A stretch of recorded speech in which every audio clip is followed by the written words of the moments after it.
I'm Adam, And I'm Chester. and this is Where There's Williams, There's a Way. Hey Adam, did you know that Kapok trees can grow up to 200 feet tall?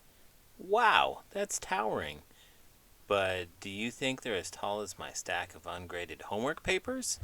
I'd say they give your homework pile a run for its money. But get this, Kapok trees have these huge buttress roots that help support their height. Buttress roots? Sounds like they're trying to keep up with fashion trends. But hey, did you know that kapok tree fibers were used in life jackets during World War II?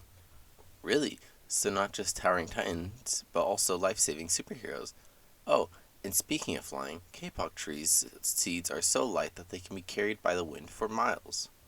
Like tiny fluffy parachutes on a mission.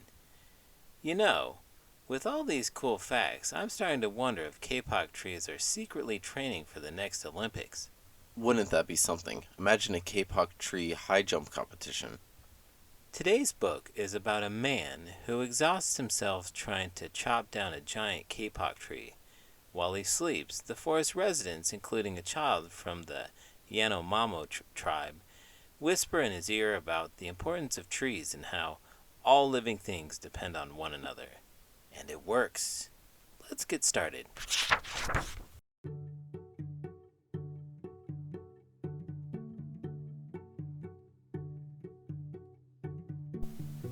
The Great Kapok Tree by Lynne.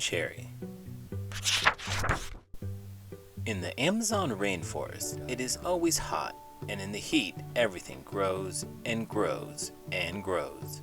The tops of the trees in the rainforest are called the canopy.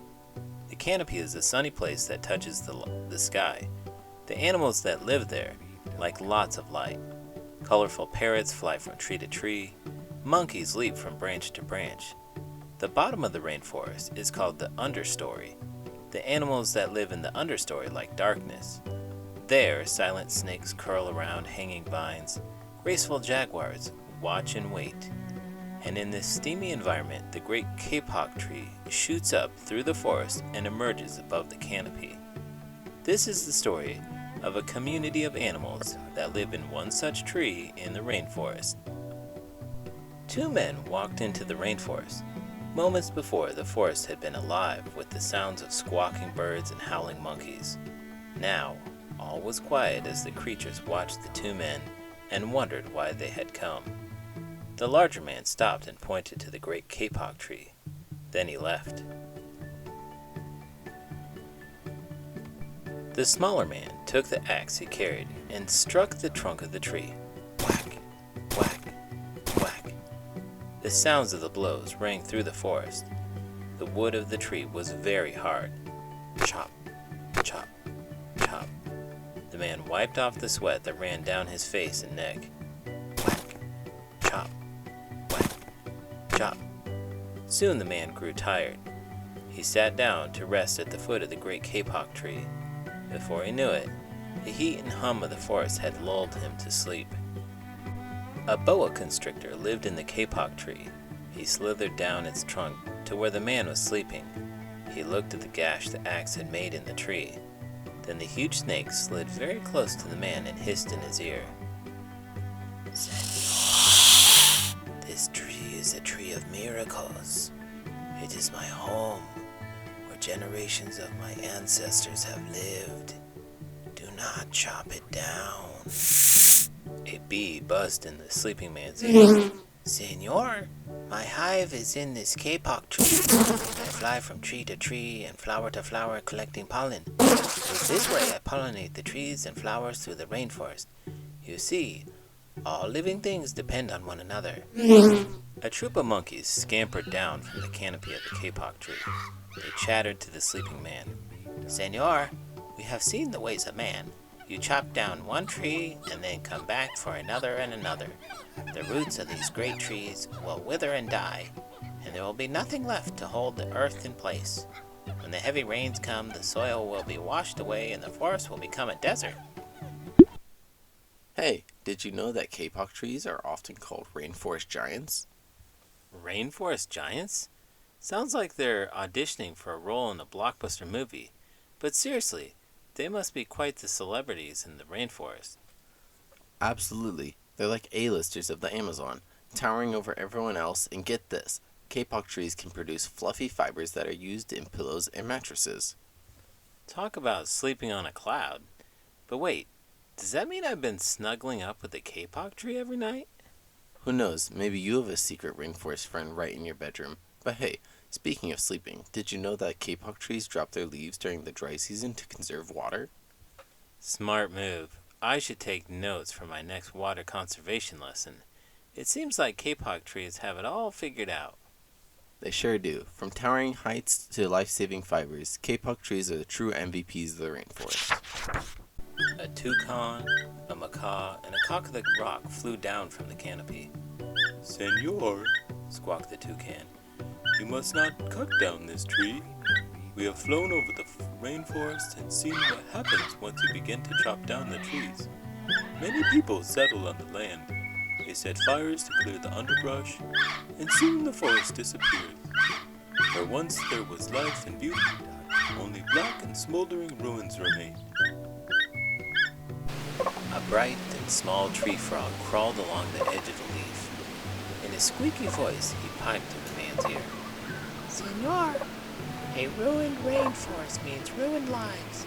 Many ruined lives. Will leave many of us homeless if you chop down this great kapok tree. A jaguar had been sleeping along a branch in the middle of the tree.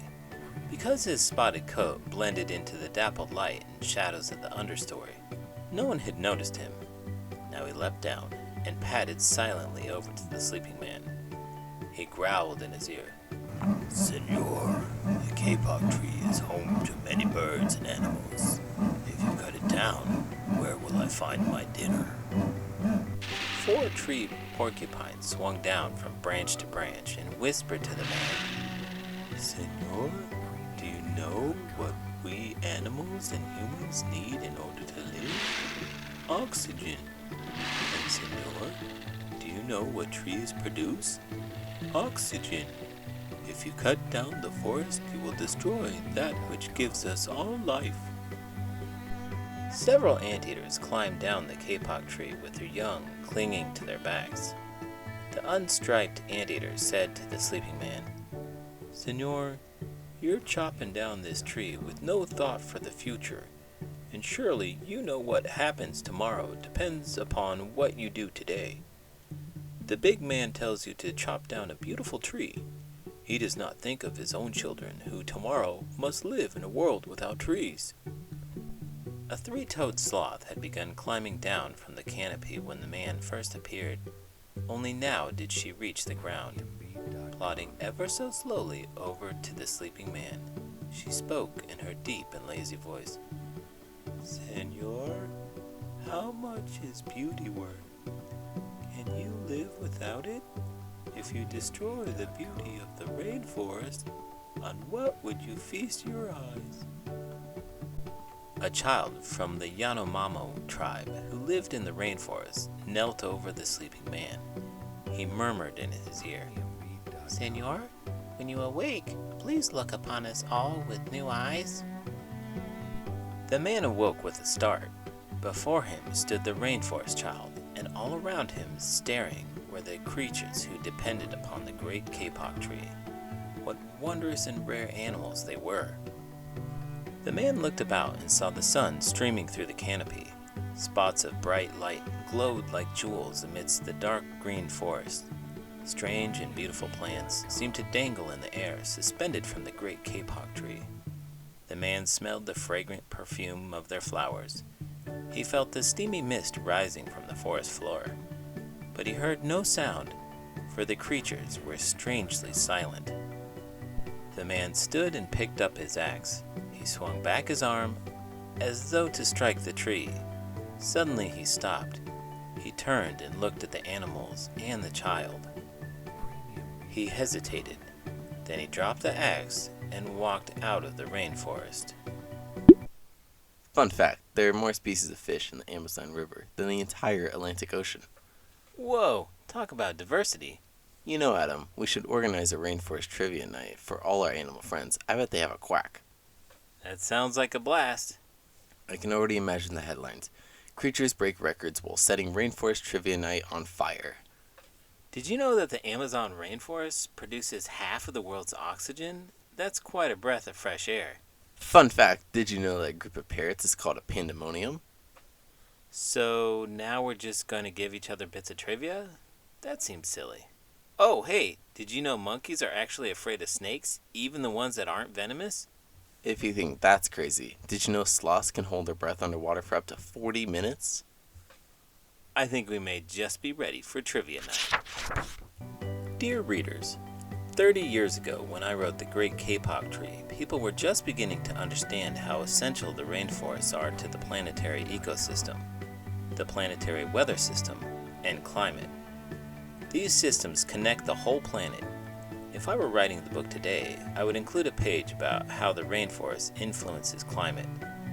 A cloud of mist rose up from the forest floor and swirled through the trees, enveloping the sleeping man. It softly whispered, "Senor, I am the moisture that keeps everything wet and alive and gives the rainforest its name. My rising creates currents and wind that join a vast river in the sky, carrying, pumping moisture, rain, and warm air, like a lifeblood in our bodies throughout the world. Please protect the great Kapok tree in this vast tropical rainforest, for they are the heart and lungs of our living planet Earth." Now, upon the great Kapok tree's 30th anniversary, we're at a tipping point. The rainforests are being set on fire and threatened by the clearing of forests for plantations and cattle ranches, the same issue that Chico Mendes fought and died for when I wrote this book in 1989. This book is dedicated to him because he gave his life fighting for sustainable use of the forest. Indigenous people are also fighting to save their forest homes, where they have lived sustainably for millennia. They use the forest, but don't use it up, so it will be there for their children, their children's children, and for generations to come. They and other people all around the world are joining together to help protect the forest. Children's voices have been especially powerful. Swedish teenager Greta Thunberg supercharged the youth uprising by striking from school to protest the failure of world leaders to address climate change. In the United States, the youth plaintiffs in the Our Children's Trust lawsuits sued federal and state government for failure to regulate the carbon dioxide emissions that are causing climate change. Thousands more young people around the world are speaking out and demanding the adults take concrete steps to reduce CO2 emissions. And one of the most important measures we humans must take to save our life on our planet is to save the rainforest.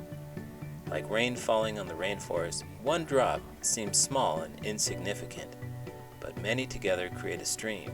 Streams come together to form rivers, which flow into the ocean.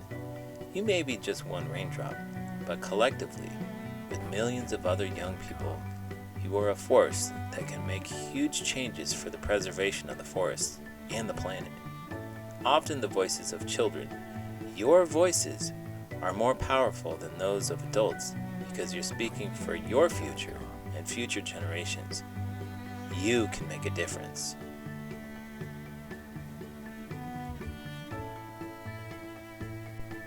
How you can help save energy and save rainforests. I hope that you will decide to do something to save the rainforest and reduce carbon emissions. Here are some ways that you can make a difference. At home, pay attention to food labels. Check the ingredients like palm oil, soy, and beef from rainforest countries that could be linked to deforestation. Use a reusable water bottle and pack your lunch in a reusable container or bag. Look for food without packaging. Try to live garbage-free. Take a shower instead of a bath to use less water. Just keep it short. Plant a tree. Trees and the oxygen they produce are vital to the health of our planet and every living thing on it. Learn more at youngvoicesfortheplanet.com/youth climate videos, Plant for Planet. In your community, talk to your teachers about composting in your classroom, grade, or even your whole school. Minimize cafeteria waste and create nutrient-rich soil to grow a school garden. Write a persuasive letter to an elected official in your community, telling them why they should vote in favor of renewable or green energy initiatives and climate restoration projects. Speak at your town hall about projects to reduce your community's energy consumption. Learn more at youngvoicesfortheplanet.com. Youth climate videos save tomorrow. Organize a school strike and convince your local elected officials to work for sustainability. Check out Greta Thunberg's Fridays for Future. Develop an action plan for meaningful change. Visit youngvoicesfortheplanet.com for kids to find out how. Get a climate resolution passed by your school board and present it to your elected officials, asking that they make a commitment to safeguarding your future. Check out Schools for Climate Action to learn more. Have a fun fundraiser. Host an energy-efficient CFL light bulb sale or put on a play of the great Kapok tree to raise funds for an organization working to save the rainforest. Get involved in youth climate organizations and learn how to participate as an active citizen in our democratic system. Young Voices for the Planet, Plant for the Planet, Rainforest Alliance, Amazon Conservation Team, Earth Guardians, Children's Eternal Rainforest, Kids Saving the Rainforest, 0 Hour. For more information about what kids are doing to help save rainforests, go to youngvoicesfortheplanet.com, Youth Climate Videos. Children's voices are powerful. You can make a difference if you believe in yourself as a change maker. Did you know that the Amazon is home to more than 1,300 species of birds? Whoa, that's a lot of birds. I bet they have some pretty intense fly-offs. Definitely. And those birds play a crucial role in dispersing seeds and maintaining the forest's biodiversity. Speaking of biodiversity, did you know that there are more species of ants in the Amazon rainforest than anywhere else in the world? Really? That's incredible. I guess you could say they're the true rulers of the jungle. Absolutely. And did you know that it's often called the lungs of the earth because of its role in producing oxygen? Yep, it's like the rainforest is doing cardio for the planet. But, you know, Adam, with all these amazing facts about the rainforest, we really should work to protect it. Not fun fact, deforestation is a major threat to the Amazon. Absolutely. Deforestation not only threatens the habitat of countless species, but also contributes to climate change. Right, it's like cutting down the world's air purifiers. Exactly. We need to spread awareness and take action to protect this vital ecosystem. Let's quack our way to saving the rainforest one fun fact at a time. And if you want to spread the word about this channel, please give it a thumbs up and subscribe to the channel. And share the video. I'm Adam. And I'm Chester. And this is Where There's a Williams, There's a Way. Did you know Kapok trees can grow up to 200 feet tall, sometimes up to 13 feet per year, and have a trunk that can expand to 9 to 10 feet in diameter?